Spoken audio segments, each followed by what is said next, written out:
નાસ્તાની વાત આવે ને એટલે સમોસા યાદ ના આવે એવું બને જ નહીં. અને જો ઘરે બનાવવાની વાત આવે ને તો સૌથી વધારે ઝંઝટવાળું કામ લાગે સમોસા વાળવાનું. તો ચાલો આજે ઝંઝટ વગર એક નવી રીતે સમોસા બનાવીએ, જે એટલા સહેલા છે ને કે કોઈ પણ ઘરે બનાવી શકે. ઉપરથી ક્રિસ્પી પડ સાથે અંદરથી એકદમ સોફ્ટ મસાલો. બસ એકવાર ખાવાનું ચાલુ કરો ને એટલે ખાતા જ રહી જાઓ. તો ચાલો નવી રીતના સમોસા બનાવીએ. સમોસા બનાવવામાં સૌથી પહેલાં સમોસાનું પડ બનાવવા માટેનો લોટ બાંધી લઈએ. તો તેના માટે એક બાઉલમાં અડધો કપ મેંદાનો અને અડધો કપ ઘઉંનો લોટ ઉમેરી દઈશું.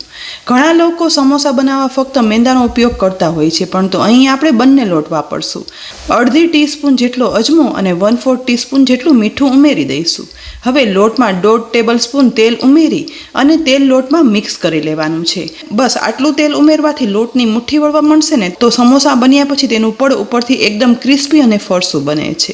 ત્યાર પછી અડધો કપ પાણી લઈ જોઈએ એ પ્રમાણે પાણી ઉમેરતા જઈ અને રોટલી જેવો સોફ્ટ લોટ બાંધવાનો છે.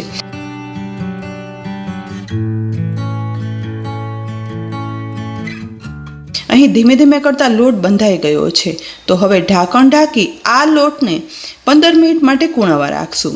એ દરમિયાન સમોસાના સ્ટફિંગનો મસાલો બનાવી લઈએ. જેના માટે ગેસની લો ફ્લેમ પર પેનમાં 3 ટેબલ સ્પૂન જેટલું તેલ ઉમેરશું. તેલ ગરમ થાય ને એટલે તેમાં અડધી ટીસ્પૂન જીરું ઉમેરી જીરુંને સતળાવા દઈશું.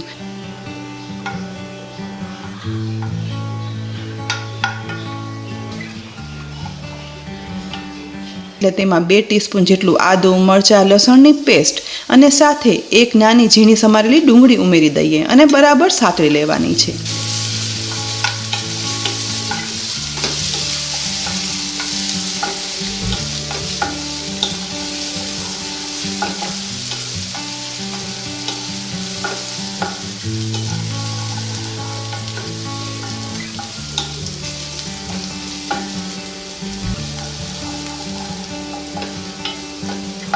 વઘારમાં લસણ અને ડુંગળીની સુગંધ આવવા લાગે અને સહેજ એવી ડુંગળી લાઇટ બ્રાઉન કલરની સોફ્ટ થવા લાગે ને એટલે તેમાં 1/4 ટીસ્પૂન જેટલો હળદર પાવડર, અડધી ટીસ્પૂન લાલ મરચું પાવડર, અડધી ટીસ્પૂન આમચૂર પાવડર અને અડધી ટીસ્પૂન મીઠું સાથે 1/4 ટીસ્પૂન ગરમ મસાલો ઉમેરી બધો મસાલો સાતળી લેવાનો છે. જેથી મસાલો સતળાઈ જશે ને તો આ સ્ટફિંગનો સ્વાદ પણ સરસ બનશે.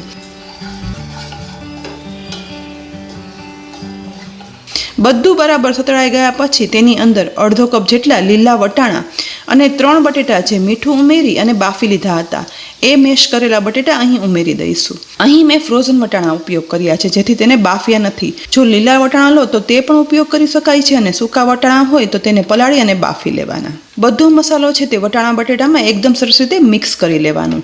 થોડું એવું મિક્સ કરતા જુઓ એકદમ સોફ્ટ મસાલો બની અને તૈયાર થઈ ગયો છે. જો આ સમયે મસાલો તમારો થોડો કઠણ લાગતો હોય ને તો 1 ટીસ્પૂન જેટલું પાણી ઉમેરી થોડો એવો સોફ્ટ કરી લેવાનું. એકદમ સરસ ટેસ્ટી બનેલા મસાલાને હવે કોથમીર વડે ગાર્નિશ કરી દઈએ. સમોસાનો મસાલો બની અને તૈયાર થઈ ગયો છે. તો પેનને ગેસ પરથી નીચે ઉતારી આ મસાલો એક ડીશમાં કાઢી અને સાવ ઠંડો થવા દઈશું. મસાલો ઠંડો થાય છે ને ત્યાં સુધી આપણે એક સ્લરી પણ બનાવી લઈએ. જેના માટે એક નાના બાઉલમાં 1 ટેબલ સ્પૂન જેટલો ઘઉંનો લોટ ઉમેરી અને સાથે જોઈતું પૂરતું પાણી ઉમેરી અને એક સ્લરી બનાવવાની છે. આ સ્લરીની કન્સિસ્ટન્સી છે તે ગઠ્ઠા વગરની મીડિયમ રાખવાની છે. અહીં મેં ઘઉંનો લોટ ઉપયોગ કર્યો છે, પણ મેંદાનો લોટ વાપરવો હોય ને તો તે પણ વાપરી શકાય છે. મીડિયમ કન્સિસ્ટન્સીની સ્લરી બની અને તૈયાર થઈ ગઈ છે. તો હવે સમોસા બનાવવા માટે 15 મિનિટ રેસ્ટ કરવા રાખેલા લોટને લઈ લઈએ. સહેજ એવો મસળી અને ત્યાર પછી તેને વણવાની પાટલી પર લઈ અને થોડો એવો મસળી અને એકદમ એક સરખો રોલ બનાવી લઈએ. બનેલા રોલમાંથી હવે ચપ્પુ વડે એક સરખા લુવા પાડવાના છે. અહીં બધા સમોસા એક સરખા માપના થાય ને એના માટે એક સરખા લુવા પાડવા જરૂરી છે. બધા લુવા પડી ગયા પછી હવે પહેલાં આપણે 2 લુવા લઈ લેશું અને એક લુવાને કોરા લોટમાં બોળતા જઈ અને ત્યાર પછી પાટલી ઉપર વણી લેવાનું છે. અહીં આપણે આ રોટલી વણીએ તે પૂરીથી મોટી સાઇઝની અને રોટલી નોર્મલ રોટલીથી થોડી એવી નાની સાઇઝનું વણી અને તૈયાર કરી લેવાનું છે. જુઓ એક રોટલી વણાઈ ગઈ છે તો તેને એક ડીશમાં રાખી લઈશું અને આ જ રીતે એક એક પછી બધા લુવાની રોટલી વણી અને તૈયાર કરી લેવાની છે. અહીં જુઓ એક સરખી બધી રોટલી વણાઈ ગઈ છે. તો હવે પાટલી ઉપર એક વણેલી રોટલી લઈશું. ત્યાર પછી બનાવેલું બટેટા અને વટાણાનું ડુંગળીવાળું સ્ટફિંગ છે ને તે 1 ચમચા જેટલું લઈ આ રોટલીમાં વચ્ચેની સાઈડ ગોળ શેપમાં ગોઠવી દેવાનું છે. બસ આ રોટલી ઉપર બટેટા અને વટાણાનો માપસર મસાલો ઉમેર્યા પછી હવે બનાવેલી સ્લરી લઈ અને તેને આ રીતે આંગળી વડે આ રોટલીની કિનારીની સાઈડ લગાવી દેવાનું છે. બધી બાજુ સ્લરી એક સરખી લગાવાઈ જાય ને ત્યારે એક વણેલી નવી રોટલી લઈશું અને તેને આ સ્ટફિંગ રાખેલી રોટલી છે ને તેની ઉપર એકદમ વ્યવસ્થિત ગોઠવી દેવાની છે. ત્યાર પછી બધી કિનારી છે ને એ પ્રેસ કરી અને એકદમ ચીપકાવી દેવાની છે, જેથી બંને રોટલી છે ને તે એકદમ સરસ એકબીજા સાથે ચીપકી જાય. બંને રોટલી ચીપકાવ્યા બાદ હવે આપણે ફોક એટલે કે કાંટો ચમચી લઈશું અને ગોળ જ લેતા આ રીતે બધી સાઈડ પ્રેસ કરતા જઈ અને એક સરસ ડિઝાઇન પાડી અને તૈયાર કરી લેવાની છે. ધીમે ધીમે કાંટા વડે આ રીતે પ્રેસ કરતા કિનારી સાઈડ એકદમ સરસ ડિઝાઇન પડી અને તૈયાર થઈ જશે. તમે કહેશો કે આ તો ગોળ સમોસું બન્યું, પણ નહીં, હજી તો આપણે ચોરસ સમોસું અને એમાંથી ઓરિજિનલ ત્રિકોણ સમોસો બનાવવાના છીએ. તો આ રીત આગળ સુધી જરૂરથી જોતા જ રહેજો. પૂરીમાં બધી સાઈડ આ રીતે ફોક વડે ડિઝાઇન પાડ્યા પછી હવે ચપ્પુ લઈ અને આ ગોળ રોટલીમાંથી સ્ક્વેર શેપ આવે તે રીતે 4 સાઈડ ઉપર કટ લગાવી લેવાના છે. કટ લગાવ્યા પછી હવે એક પછી એક ચારેય સાઈડની વધારાની કિનારી છે ને તે ઉખેડી લેવાની. જુઓ, એકદમ સ્ક્વેર સમોસું બની અને તૈયાર થયું છે ને. આ છે સમોસું બનાવવાની નવી રીત. હજી આપણે તેમાંથી ટ્રાયેંગલ ઓરિજિનલ સમોસું બનાવવાના છીએ, પરંતુ તે પહેલાં આ બનાવેલું સ્ક્વેર સમોસું છે ને તે એક ડીશમાં રાખી દઈએ અને આ જ રીતે બાકીની રોટલીમાંથી એક પછી એક આવા સ્ક્વેર સમોસા બનાવી અને રાખી દેવાના છે. અહીં જુઓ, આટલી રોટલીમાંથી મેં ટોટલ 4 સ્ક્વેર સમોસા બનાવ્યા છે, જેમાંથી આપણે 8 ટ્રાયેંગલ સમોસા બનાવવાના છીએ. બીજી તરફ ગેસની લો ફ્લેમ પર તેલ પણ ગરમ થઈ ગયું છે, તો ગરમ તેલમાં એક સમોસું ઉમેરી દઈશું. એક સાથે વધારે સમોસો ના ઉમેરતા તેલમાં ફક્ત એક જ સ્ક્વેર સમોસું ઉમેરી દઈશું.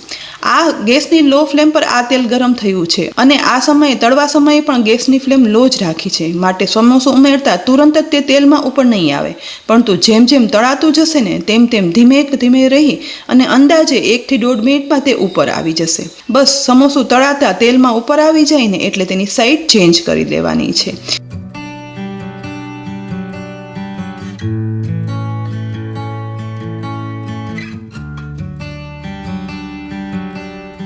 અને આ જ રીતે બીજી સાઈડ પણ તળાવા દઈશું.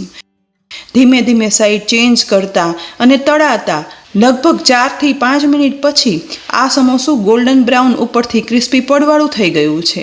એકદમ મસ્ત સમોસું બન્યું છે ને. પરંતુ તમને થશે કે આ તો સ્ક્વેર સમોસું થયું, આમાંથી આપણે ટ્રાયેંગલ સમોસું કેમ બનાવશું? પણ હવે તમે આગળ જુઓ, એકદમ સહેલી રીત છે. બનેલા સમોસાને હવે તેલમાંથી નિતારી અને બહાર કાઢી લઈશું અને એક ડીશમાં રાખી દઈશું. એ દરમિયાન બીજા બનાવેલા સમોસાને પણ તેલમાં ઉમેરી અને તળાવા દઈએ. ગોલ્ડન બ્રાઉન ક્રિસ્પી પડ સાથે તળેલા આ સ્ક્વેર સમોસાને હવે ચપ્પુ વડે આ રીતે કટ કરવાનો છે. ક્રોસમાં આ રીતે કટ કરતા અહીં તમે જુઓ, એકદમ સરસ ટ્રાયેંગલ શેપનું સમોસું બની અને તૈયાર થયું છે. એક સ્ક્વેર સમોસામાંથી 2 ટ્રાયેંગલ સમોસા બની અને તૈયાર થઈ ગયા છે.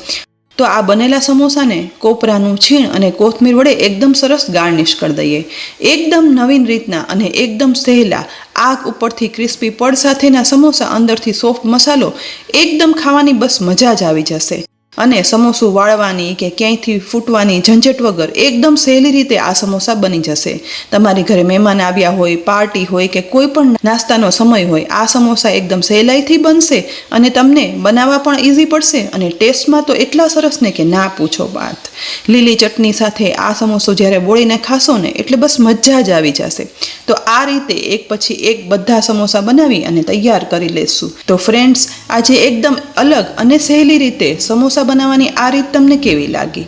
એકવાર તો જરૂરથી બનાવજો અને પછી મને કહેજો કે રીત કેવી લાગી. જો રીત ઉપયોગી લાગી હોય ને આ વિડીયોને લાઇક કરી અને શેર કરજો. સાથે જ અમારી કિચન સિરીઝને સબસ્ક્રાઈબ કરી લેજો અને અમારા ફેસબુક પેજને લાઇક કરી અને શેર કરજો, જેથી આવી અનેક નવી ઉપયોગી રેસીપીના અપડેટ્સ તમને તુરંત જ મળે. ફરી મળશું ઉપયોગી રેસીપી સાથે. ત્યાં સુધી આવજો.